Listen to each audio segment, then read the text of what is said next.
All right, good morning, good afternoon, and good evening to all of you joining us here today from throughout the world.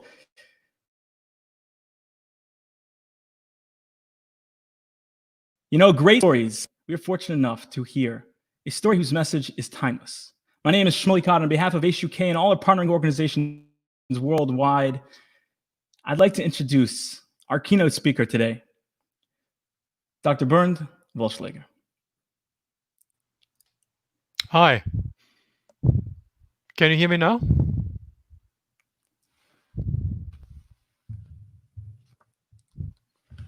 Shmuel, can you hear me?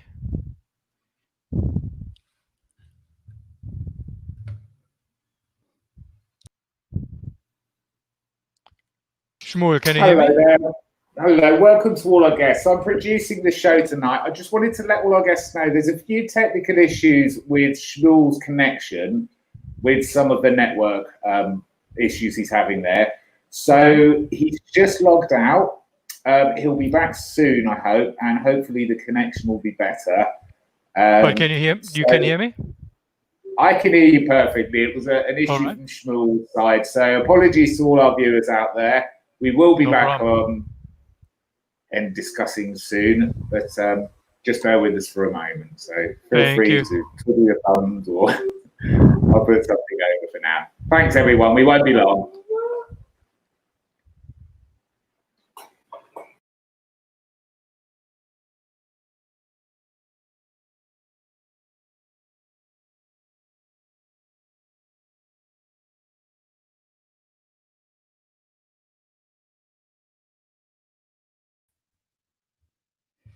Good morning, good afternoon, and good evening.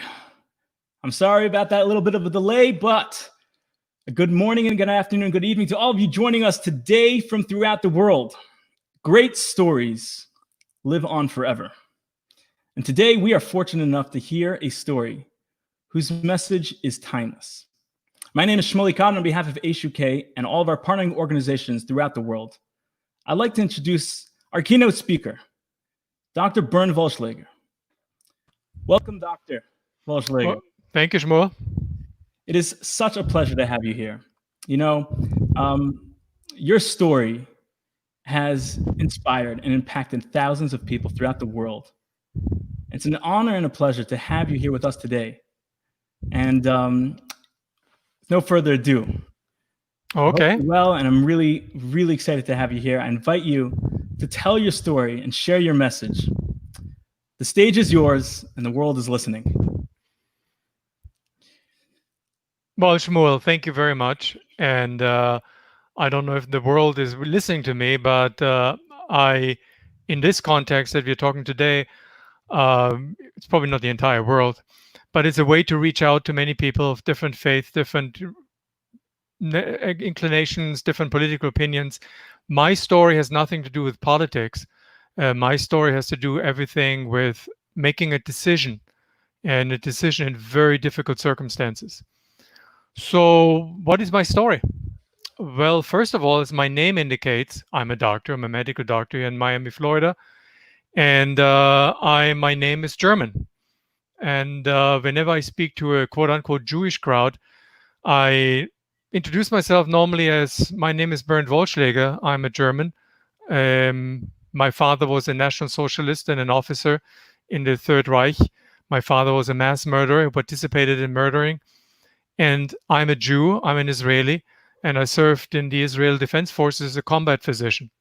So how does one and one comes together is difficult because it's a kind of an unusual story, father and son story in the context of World War II and the Holocaust.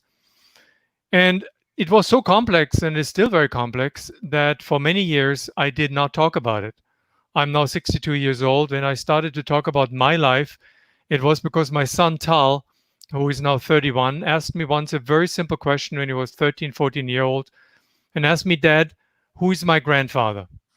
And that was a question that I had to swallow hard, because shall I tell him my story? Shall I tell him what happened to me? Shall I tell him about his background? And I felt compelled to do it and swallow the pride and the fear and the anxiety. And I started to tell him a story which is similar to the story I'm going to tell you. Of course, there were over the years many other discoveries that I entered into the story, but the framework is the same. I was born May the 9th, 1958, in a gorgeous city in Germany called Bamberg. I'm not a representative of the German tourism industry, but anyway, Bamberg is one of those 1,000-year-old pearls of history, unchanged by wars, never destroyed, a time machine. And so I grew up in this time machine, being taught in elementary school to appreciate history, because Bamberg is full of history. Princes and queens and the Pope, only Pope buried outside Rome, anything we learned about that history. And one thing I noticed, not because I was smarter, but it was always a pain in the tuchus, that when I asked a question about some other history, nobody would answer the question. For example, in our town, there were about 75,000 inhabitants, and among them, 10 to 15,000 American soldiers and family members. And I knew that there was a war happening. That we knew that something was a war in the past, but we didn't know any details. And I knew in the war, people win and people lose. And the fact that we have foreign soldiers in the town means we didn't win that one. That was the only thing I knew about that time. And when I asked my father and my mother about the war, I was told it's over and we don't talk about it. When I asked about my own grandparents and from mother and father side, I was told they're dead and they're gone, but because of the war. So on the one hand, the war, we don't talk about it. On the other hand, the war had a significant impact on our lives, on my life. But slowly but surely, I was maybe around 9-ish, 8-ish, something like that, 8, 9 years old. My father started to talk about his past as well as my mother. They felt compelled to tell me something. And I heard two very different stories. On long walks that I had with my father in the forest, he was an outdoor person, a hunter. He taught me how to handle a rifle, how to shoot. I had a very, very close relationship to him and admired him. And he told me his story over and over again, that he was the youngest tank commander in the German army, serving in an elite unit under the command of General Guderian. And this Blitzkrieg unit, which actually is a model for all kind of warfare now, this Blitzkrieg unit, he was serving under the General Guderian and conquered foreign countries and towns. For me, that sounded like exciting.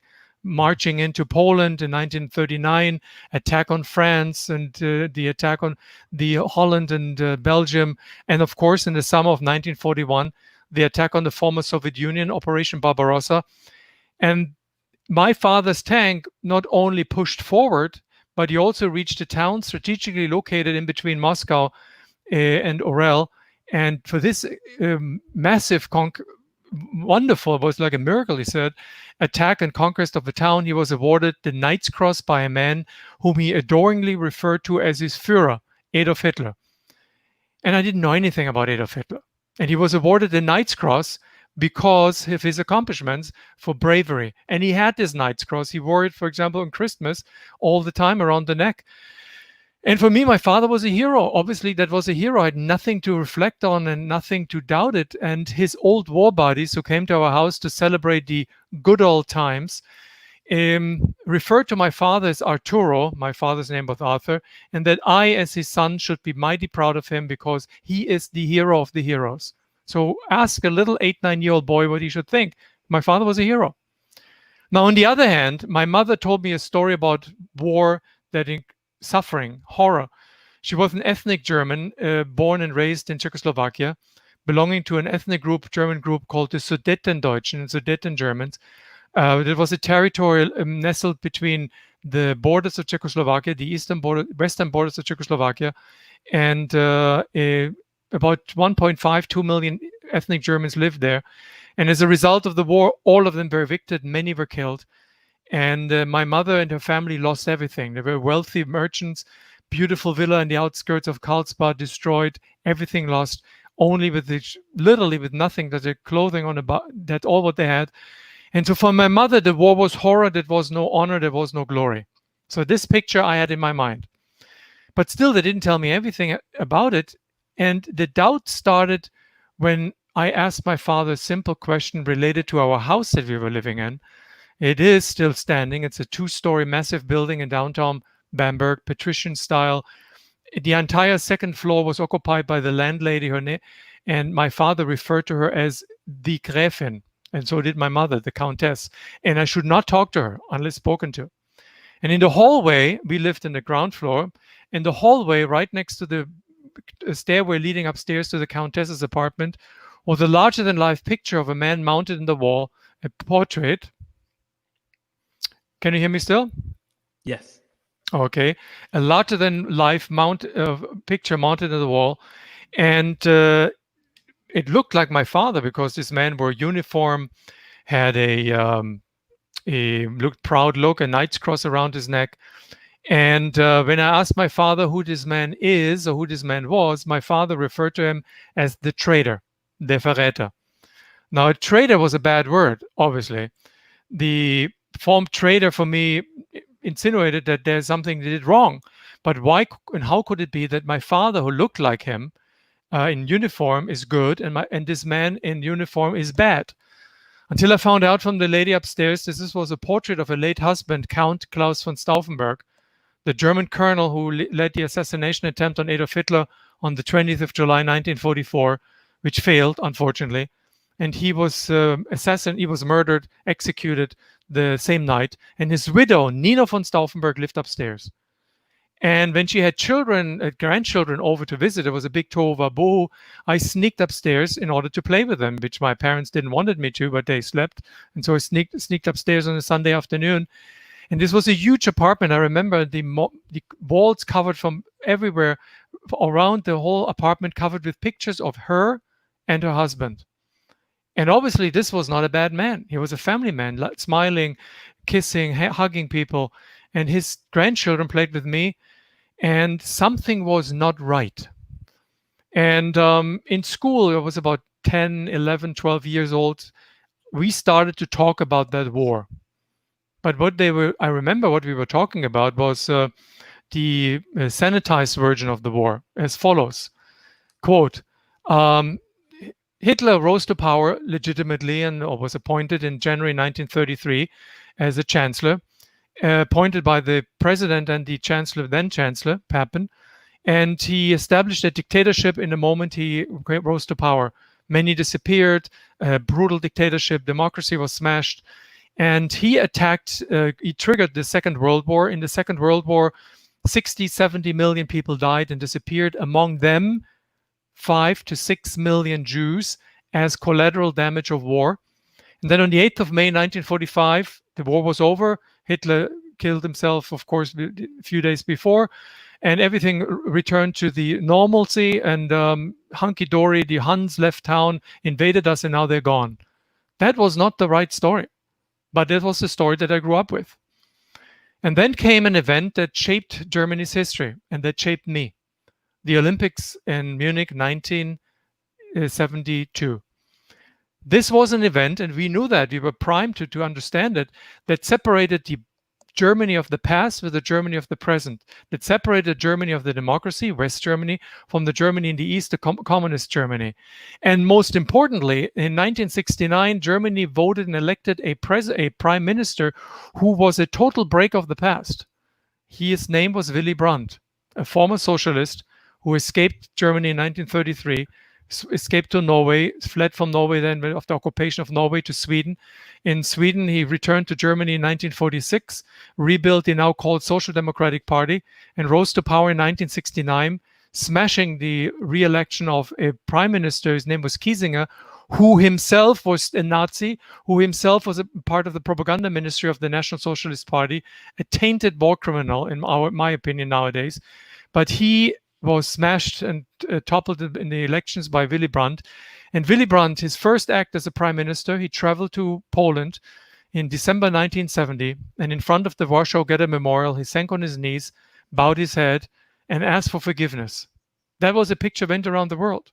And my father, I remember when this picture was shown on the front page of every German newspaper, my father slammed the newspaper on the breakfast table, yelling and screaming, "Schau mal her, Bernd, wieder ein Verräter. Look, Bernd, again a traitor." Now, I was actually very surprised, because how would my father react like that? I was born and raised as an Orthodox Catholic. My father was a Protestant, though, but my mother was an Orthodox Catholic. I went to elementary kindergarten, Catholic elementary school. I was an altar boy. My mother wanted me to become a priest. That didn't work out, obviously. And kneeling in front of a memorial was for me something positive. Why my father's mad. And this same chancellor who opened the Olympics to a great fanfare in the summer of August day 1972 had a tremendous moral standing in the Western world. And I remember my parents invited over, followed the Olympics, of course, purchased our first TV, my father did, black and white though, inviting all his friends over.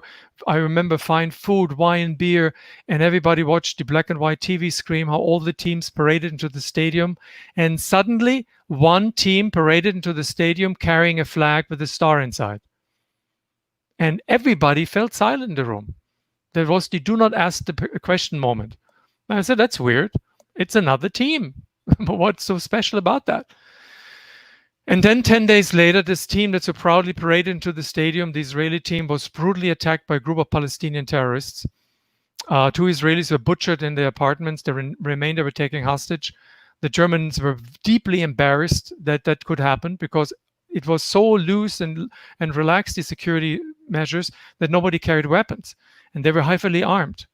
The leader of the team, Issa, negotiated with the Minister of Interior of Germany. Germany dispatched highest-ranking ministers, who himself, the Minister of Interior, Genscher, offered himself as a hostage in return for the Israelis. Issa declined, refused, and he demanded that within the next 12 hours, they should make available a Boeing 707 of the German military to fly them to a nearby military airport, Fürstenfeldbruck, with helicopters, and then to arrange with the Israeli government an exchange of the hostages with Arab prisoners and Israeli prisoners in a city to be named in the Middle East.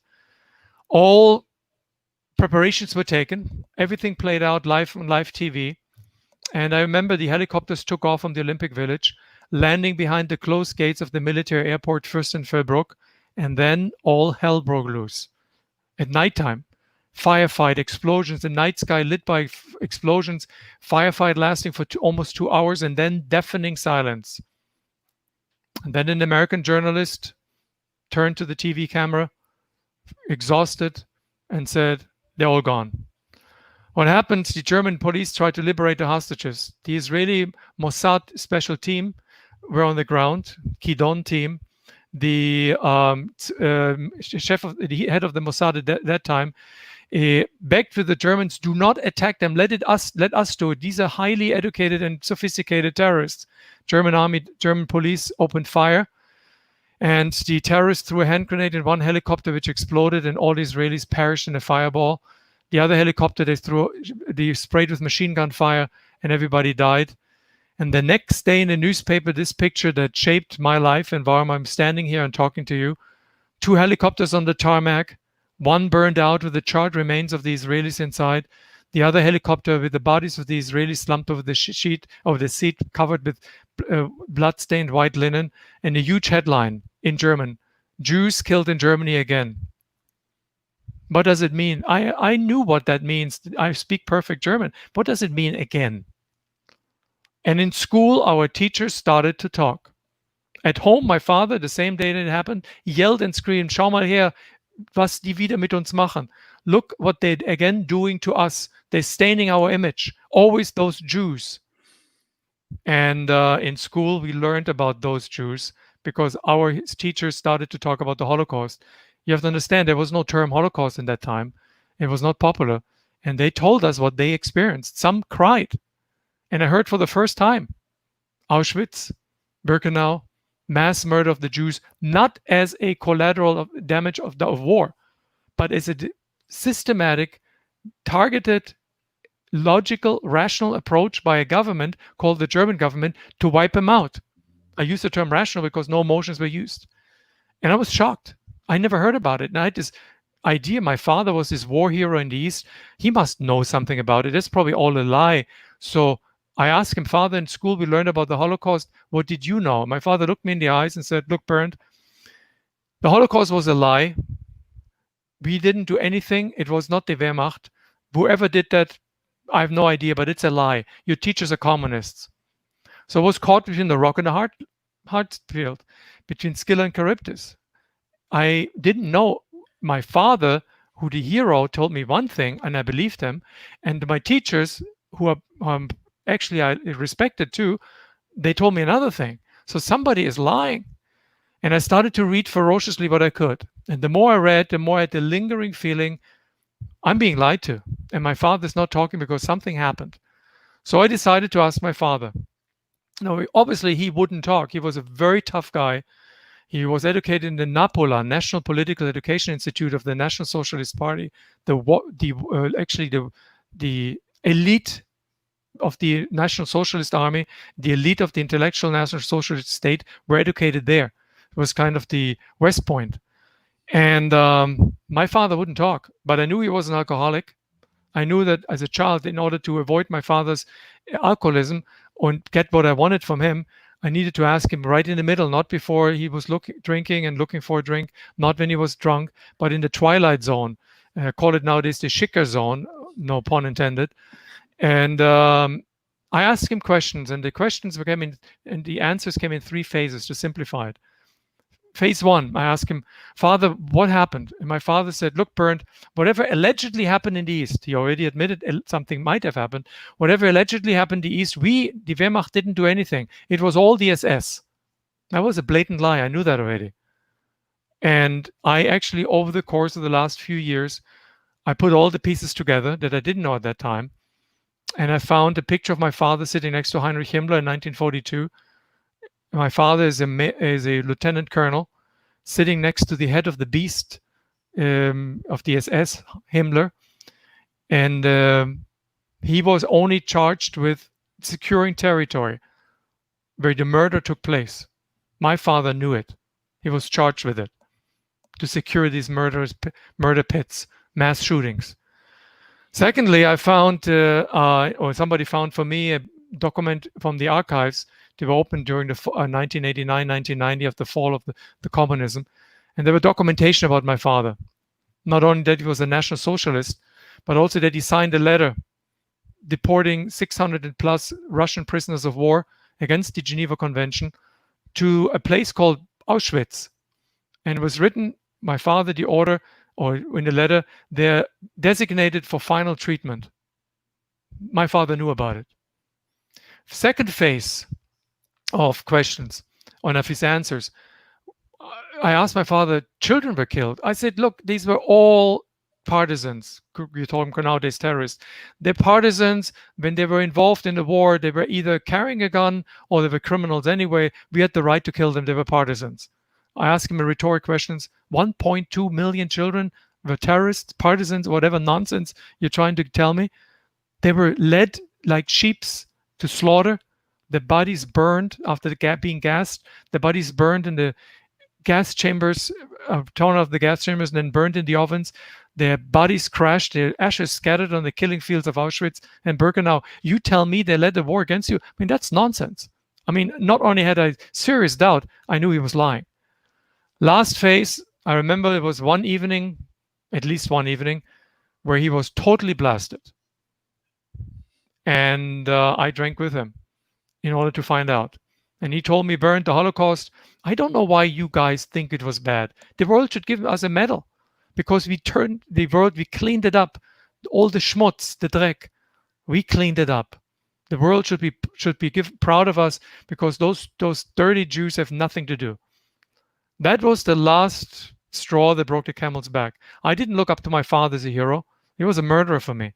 I had to detach myself and ask myself, why would he do that? And the shame. I am my father's son.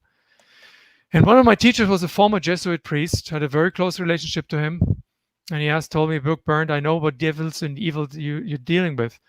And the only way to overcome that as Catholics, we have to make amends. And I asked him, wait a second, amends, that means I can only make amends to those who were harmed, but not to you. Yes, so how it means to Jews. Yeah, how do I meet Jews? I didn't know what Jews were. The only thing I knew about Jews, that Jews killed Jesus in Sunday school, we were taught. So how can I meet them? And said, look, there's a group of young Israelis, Jews and Arabs alike from Israel, from Neve Shalom. They come to Germany once a year, invited by the progressive wing of the Catholic Church. And we try to build peace among each other by meeting. And you can join us. And I was one young German, 18 years old, to join this group. Now, I have to say something, Rabbi, that maybe not, that takes the halo away from me. And I don't have a halo. When I met them, we were 18, 19 years old, and we talked about what we liked, what we don't like, and I liked the Israeli girls a heck of a lot. And one of them, I built a friendship, a relationship, as you can take it. It's a PG-rated event, and we loved each other. And she said, "Well, if you go back home, when I go back home, you have to visit me." I said, "Sure, I do it." I was a big Schwitzer. The problem was I had no money, no nothing. Flying and it was impossible, too expensive, and I didn't have a passport. So when she left, I worked in summer jobs as hard as I could, got my passport, and then traveled in September 1979, first time to Israel. 78, first time to Israel. And I hitchhiked to Munich. I don't recommend that. From Munich, a train to Italy, to the port city of Ancona. From there, a ferry, not a cruise ship. You slept on deck. I stopped in Piraeus, got provisioned there. And in Piraeus, I sent her not a fax, but a telex. And nobody does that anymore in the time of Google and Schmoogle. And I sent a telex to her, and I would arrive with that boat and that time in Haifa, where we arrived 2 days later. And when we arrived, and I walked down the plank and set for the first time my foot on Israeli ground, I had this sinking feeling. If they find out that I, carrying the name of my father, maybe he find out that he was tortured by him or knew about my father, I'm in big trouble. But just seeing her and being received by her, everything was wiped away. I'm on my doubts. We took a Sherut, like a community taxi, up to the mountain in Haifa, in Neve Sha'anan. Her parents lived there in very simple circumstances. It was a working class neighborhood at that time. And her father and mother waited outside. When I stepped out of the taxi, he took my luggage for me. He said hello, shalom, and brought me to his house. And his mother and her mother put their arm around my arms and said, "You have to stay here. We made a room for you available." And that was a one-bedroom apartment. They made room for me and all moved to the living room. And in dinner time, we sat together and they were chit-chatting in Yiddish with me, sharing with me hummus, ful, and everything that they normally eat, but only on Shabbos, because they didn't have much money. I didn't understand a word what they're saying until her father, who looked at me and said, "I want to ask you something," and he spoke German, "that I want an answer." And I said, "How did you learn German?" And he rolled up his sleeve with his forearm, showed me the number tattooed, and said, "Ich war in Auschwitz. I want to know if your generation knows what happened. I don't blame you, but I want to know if you know." And I answered him, "No. I was sitting here for the first time in Israel in the home of a Jewish family, in the home of Holocaust survivors, so was his wife. And I wanted to sink in the floor. I mean, what shall I say?" I said, "Look, I don't blame you, but I want you to understand that there's a lot more to understand, to be understood." And he took me a few days later to Yad Vashem. And for the first time, not only visually, but emotionally, I experienced what it means that the people were almost wiped out by my people. And I cried when I went to the exhibit. I collapsed. He said, "Look, I don't want to blame you, but you need to understand. You're a good man. You're not your father's, you're your father's son, but you're not to be blamed for." And I asked myself, how can these people who suffered so much, in a positive sense, these people who suffered so much, rebuild their personal life, their professional life, and rebuild an old country anew? Where do they take the strength after this slaughter? And I started to admire the Jews, and I wanted to know more about it. On my return to Germany, I approached the Jewish community, which was very, very difficult. There were about 25,000 Jews left in West Germany. And every Jewish community was hermetically sealed to the outside world, Frankfurt, Berlin, Munich, because we had a time of Baader-Meinhof, Red Army faction terrorism, who were affiliated with Palestinian commando units. Terrorism and hijacking was the norm. And I finally approached a small community and had the guts to do that in my hometown. And I remember when I went to the backyard, knocked at the door, there was a sign, Israelitische Kultusgemeinde, Israelite cultural community, not Jewish community. Knocked at the door, and a man opened the door, small man, reached only up to my shoulders, and he looked at me suspiciously. "Was willst du? What do you want?" And I rambled something, I don't know what. He felt comfortable to let me in, said, "Come in." And he walked me through the corridor, which was pitch black, just a red and light in the back of, and he said, "You know what this light means?" I said, "No, the eternal light." And I said, "What are all these plates that are mounted in the wall, these granite plates with all the names?" I said, "You know what that means? These are the more thousands of Jews from Germany, from Bamberg, who were deported to Theresienstadt and never came back. And he took me to his little office, which was brutally hot because it was a summer day, no air condition, no fan, windows locked, curtains drawn like in a kloof, in a cage. And he sat down. He was very pale, had a white shirt on, short-sleeved, and the number tattooed stood out on his left forearm. And he looked at me, and because I stared at the number, he said, "Do you want to know what that is? This is Auschwitz. I survived Auschwitz. What do you want?" Tough as nails. I said, "I want to learn about Jews." And I told my story. He said, "It's a sad story. I don't know what to tell you because I'm not a rabbi. I was deported in the age of 14, survived. I don't even know much about Judaism, but I survived, and I'm the Rosh HaKehillah, the head of the community here." And I said, "I can give you some books and read." I said, "No, I read all the books. I want to know how I can help." I said, "How you can help? What do you mean?" I said, "Can you teach me?" I said, "Look, there's nothing free in life. I can teach you, but you have to give something back. You can be my Shabbos Goy." Now, Shabbos Goy, Shabbos Shmoy, I had no idea what that meant. But it was a ticket into the community. And he said, "What do I have to do?" And I said, "Come on Friday, I'll show you." I came on Friday, he told me 6 o'clock. I was at 6 o'clock, he came at 7:30. I said, "Was machst du? Was machst du here? What are you doing?" I said, "You told me 6 o'clock. Nah, it's 6 o'clock, 7 o'clock. First lesson in Judaism, no time." So I was German. I'm still like, when somebody said 6, I'm coming at 6. So he said, "What shall I do?" I asked him, "What shall I do?" He said, "Set up the tables, make up the food, coffee, because the Orthodox community, we cannot work during the holiday, during the Shabbos. But when the Alte Kackers coming in," that's what he said, not I said, "then you have to be quiet because they won't like you. This is their world. And when a Goy," and my name was Goy for him and for everybody else, "when a Goy intrudes, we don't like it. So I tell him, you're the Shabbos Goy, but prepare what's happening." And they were hacking and yapping, "What macht der Goy dort?" And Itzhak said, let them go, do what I do. And so I came every Friday, every Saturday, holidays, week by week, month by month. And I squeezed myself in the corner after prepared everything and absorbed the liturgy, the mannerism, the language, cultural behavior. And I absorbed it in a way that the closer I came to this community of choice, the more I separated myself from the community of origin, my family and Germany. And of course, it came to a blow-up. There were several blow-ups, but one was significant. When Shabbat fell on a Friday night, and Christmas too.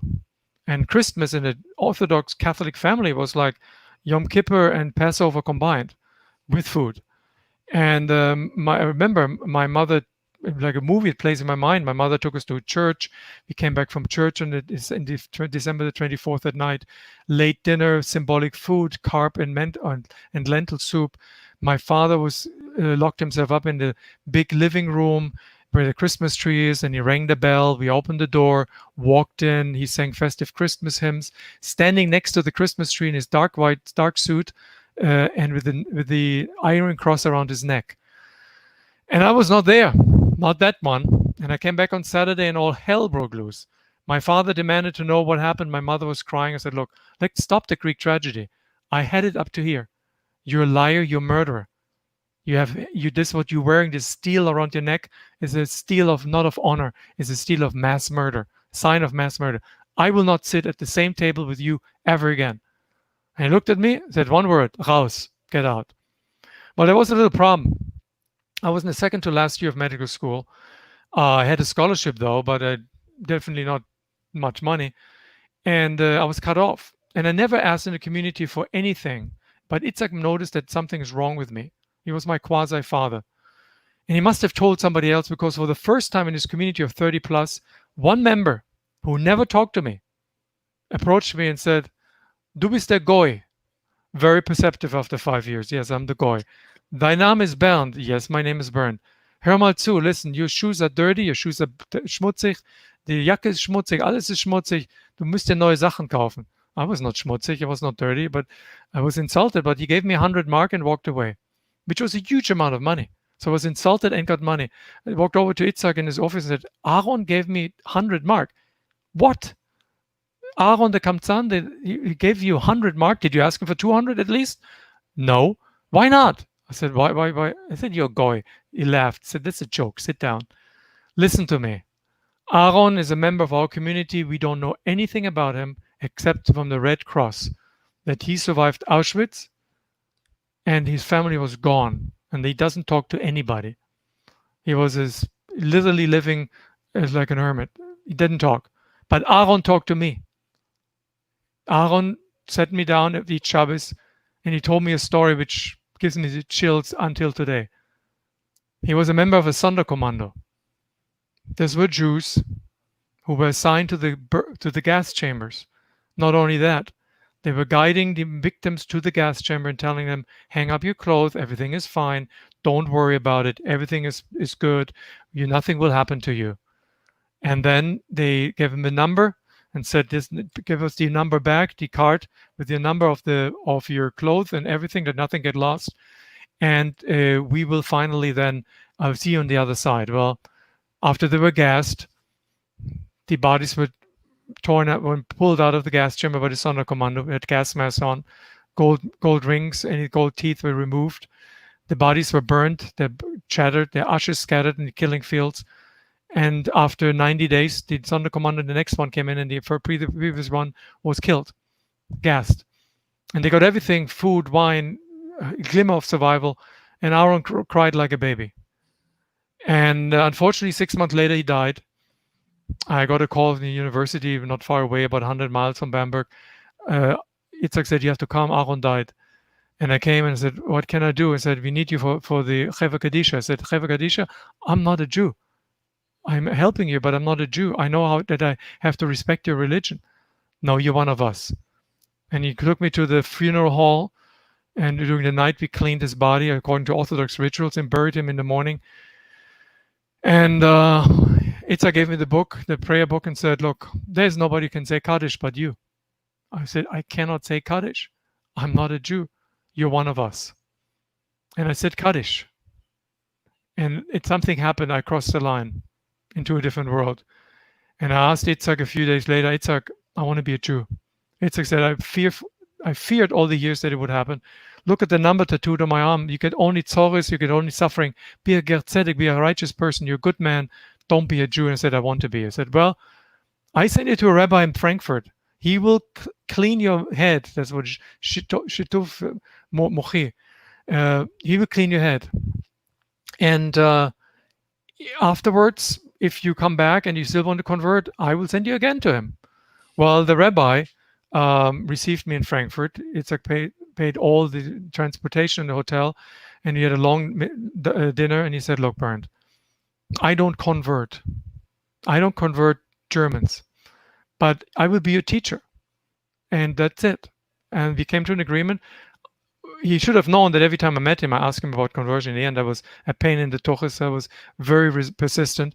And after 2 years, finally, he said, I give up. That was in March 1986. Enough. I will send you to the rabbinical court, which convenes in December this year. But until you get there, and there's no guarantee that it will convert you, you have to undergo a few procedures. One of them is a little plastic surgery. I don't want to dwell on that one, but it has to be done in an Orthodox community, in an Orthodox mohel. We don't have one here. And in Switzerland, in Basel, where I did then the procedure, which was not a nose job. Leave it open to you to figure out what that was. And 6 months later, I was sent to France, to Metz, to immerse myself in a kosher mikveh. And in December 1986, I underwent a halachic conversion in a German rabbinical court, and I never forget it. There were 3 judges in black robe sitting on the podium, and I was sitting in the chair in the audience. It was very intimidating. And they didn't wanted to know much about what I knew about Judaism. They knew what I knew. And they had references and character references. They wanted to answer me one question. Why on God's earth would a German wants to become a Jew? And I had to answer this question, among the others. I didn't know if I passed or not. After an hour, they retreated to a dion. They come back after 2 hours, and the chief rabbi asked me to stand up and read me in Hebrew and then in German the conversion certificate, to the point where he said, there's an issue with the name. Your last name is Ben Avraham, but the first name you can choose. I said, what is your name? My name is Bernd. Do you know what that means? No, it's the bear. Dubi, Dov, take it, it's free. He loosened up the atmosphere environment, and I became Dov Ben Ami. And he asked me a second question, what do you want to do? I said, I want to go to Israel. Why do you want to go to Israel? I said, I have nothing to give, just my life. I have no money, and I want to serve in the army. And that's what I did. I submitted my conversion certificate to the Israeli embassy and to the Sochnut, Jewish agency. Within less than 14, 15 days, I was approved. I got my passport stamped with an immigration visa as Oleh Chadash and Chayal Boded. I left Germany in January the 7th, 1987. I'm sorry. And my parents that I wanted to visit, I didn't want to see me. I left and came to a kibbutz, was assigned to a kibbutz, worked during the day, learned Hebrew in the nighttime. Then after 6 months, I was assigned to a hospital in Tel Aviv, the Echilov, to get my German license up to Israeli par. Did the stage. And then I was drafted within a month in the Israeli army. Tironot, basic training, officers training. And I was assigned to a unit in the West Bank because my commanding officer said, "What is your profile?" Profile? What is that? The number from the Gius, Mispar. I had no idea. I said, "Let me see. 97, 97, good. You go to Ramallah." Now, Ramallah, I fell into the first year of the first Intifada. Ramallah was the head of the Intifada. Beit El was a base on top of, next to Beit El in Ramallah. And we were in a war zone. There was not many words. We were in full combat gear. I was a lieutenant, and the commanding officer said, "Guys, Chevre, this is your doctor. Doctor," you have to change his name, whatever. But it's Dr. Wulschläger. And you refer to him. And here I was standing in front of the soldiers, a war around us, and I said, "This is not good. If they find out that I'm a Nazi, son of a Nazi in drag, that I'm actually a son of a National Socialist, they kick me out of here. I cannot talk about it." I threw my life in this virtual closet, slammed the door shut, turned the key in the lock, and tried to throw the key away. That was a bad mistake. Shouldn't have done that. And for the first time I talked about it was 15 years later when my son Tal asked me this question. "Dad, aber mir Sabashili." And I told him. And he said, my son, like my children, they all had full Jewish education in Miami. Therefore, I can never retire. And from kindergarten to Tichon and to high school, Bagrut, everything, wearing kippah, tzitzit, tefillin in the morning. And my son said, "I need to tell my friends about it." I said, "Don't do that. That's between you and me." Now, my luck that 3 weeks after I left, after we had this conversation, they had a family history day. And obviously, everybody brought the family history going back to the House of David and history of hundreds of years. And my son raised his right hand and snapped and said, "And my grandfather was a famous Nazi." Now, that's not good in a Jewish school. You get at least a call to the principal's office, which I got, stat. And the principal stayed with the rabbi, and the principal said, "Dr. Wulschläger, you're such a respected member of our community. Your son told us a verdrehte Geschichte that your father was a Nazi. What is wrong with your son? What's wrong with Tal? I know there's a divorce, there's a lot of stress." And I said, "Look, nothing is wrong. It's not my son. It's me." I told him the story. And the rabbi looked at me, said, "Did you ever talk about it?" I said, "No, you will today." And he walked with me into my son's class, and I had to tell my story. And something happened that I never expected to happen. The weight was lifted off my shoulders, and I asked myself, what happened? I need to close the circle of life. I need to close it. I need to find closure. So I took my son back in a cold December night, December 2004. I took him back to Germany for the first time that ever I visited Germany, and visited my parents in the only place I could visit them, the cemetery. They were all gone. In their cemetery, you can find it in Bamberg. My parents' grave is about 2 rows parallel to the wall that separates the Jewish cemetery from the Christian cemetery. And I was standing there choked up. I didn't know what to tell my son. And said, "Look, Tal, this is your grandparents' grave." And the irony is that the shadows of the history are still there. The shadow that is casted upon of the history is casted upon my parents' grave is still there. You can never escape history. You can never step out of this history unless you learn. And so I stepped out of the shadow, and I looked back and internalized what I needed to learn and moved on in a very unusual way. but I had to make closure. I had to separate myself. And that's what I did. And the reason I'm talking about it, not because I'm eager to be the hero. No, I'm just a simple country doctor. I just did something that I felt is important to do for me and for others, is to live up to the truth. And when you encounter evil, to speak up. And my father, I have a very mixed emotion when I talk about my father. I get misty-eyed because he was my father. But on the other hand, and I can forgive him for what he did to me, but not what he did to others. So I have only one father. But one thing I knew, what he probably never wanted to teach me is, or intentionally at least, that I learned from him that words have consequences. Words of hatred, when they fell on fertile ground because nobody speaks up against them, they sprout into deeds. And if these deeds left unchallenged, they turn into norms. If these norms are being internalized by those who don't speak up, they form characters, and characters shape a national consciousness. And therefore, those in Germany that say they didn't know about it, it could be because they were so believed it so much it is normal to kill, that these deeds that turn into norms and characters, that it's normal in a society to do it, then you don't lift up your voice. You said that's just the war. But it was not normal. It was a brainwashing, and people swallowed it with hook, bait, and sinker. And it didn't start fighting them. It was too late to fight them, and the norms were shaped, and the characters were there to internalize it.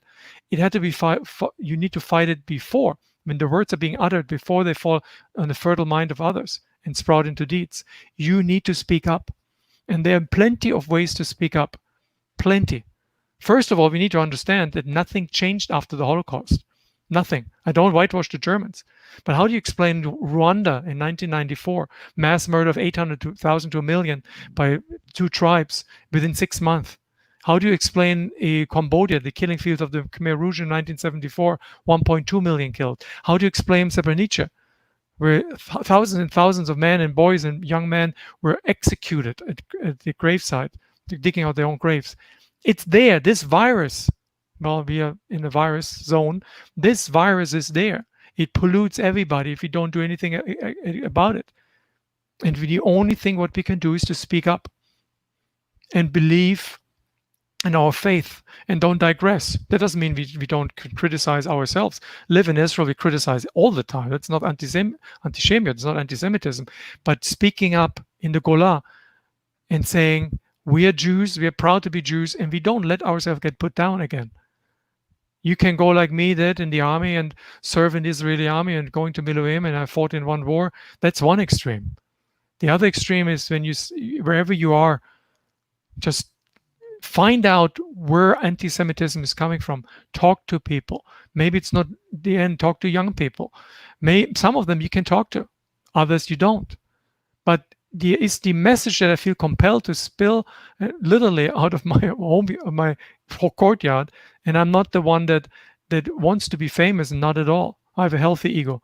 But when I traveled the world, and recently, and was in Australia and Canada and Europe and Latin America, and of course all of the United States, I have a consistent message. Don't underestimate anti-Semitism. Don't underestimate hatred. Don't underestimate the power of words, and speak up. Be proud of who you are. Don't escape and hide it. Be proud. When I'm in Germany, I wear my kippah in Germany when I go to the temple. Somebody will yank it down, he messes up with the wrong Jew. My son actually is a prime example. Said, what are you going to do when somebody called you a dirty Jew? Now he's 2 feet above 2 meters high. He weighs about 260 pounds. He was a football player. He doesn't look like a Nebuch Jew at all. He's a proud Jew. He's a lawyer now. I mean, I cried over it, but lawyers are people too. And works in Miami. He said, Dad, if somebody calls me a dirty Jew, it's not very healthy for him. So that's one way to deal with it. But be proud, and that's why I still in my children, the pride of being a Jew, pride in being our culture, our language, our religion. And that's come off the mouth of a ger. But as the Talmud says, there's no difference between me and another Jew. I'm joined the Jewish people as a Jew. And I feel myself nowadays more Israeli than Jew because I lived in Israel. But I'm proud of it. I never regretted one day that what I did, except one thing, the inability to find closure with my parents. But maybe one day there's an opportunity. So against all odds, change is possible. Thank you for listening, whoever listened to me. But maybe I see you one of those days. The world is small. Thank you very much. Thank you. Thank you so much, Dr. Welschlager. Your story is incredible, remarkable, and it's truly personally very inspiring. And I find the incredible transformation you've gone through your life, from your upraising and going through each stage. Can I ask, one thing you mentioned is that when the rabbis asked you right before you officially received your conversion, why does a German want to become a Jew? What would you say? What did you say then? Or how do you explain this incredible sacrifice you've made?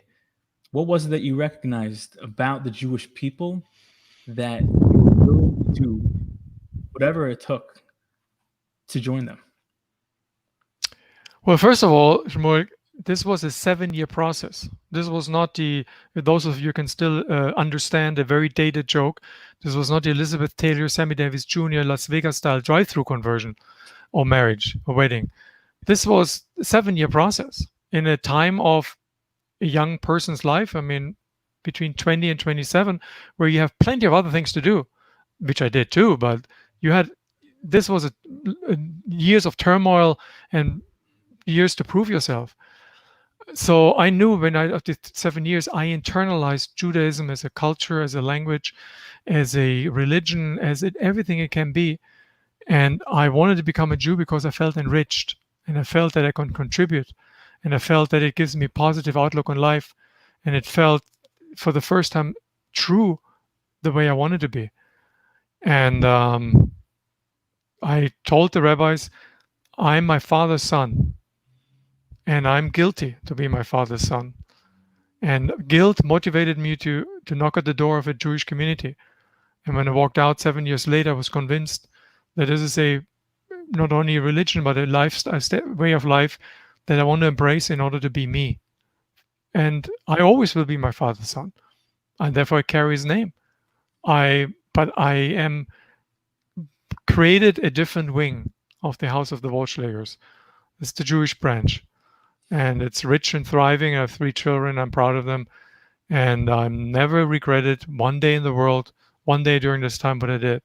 It completed me. It made me one again. Beautiful. Beautiful. Dr. Welschlager, on behalf of HUK and all of our partnering organizations, I want to just thank you so much for joining us, for sharing your story and your passion. May you and your beautiful family be blessed with health and happiness and a beautiful Shavuos holiday.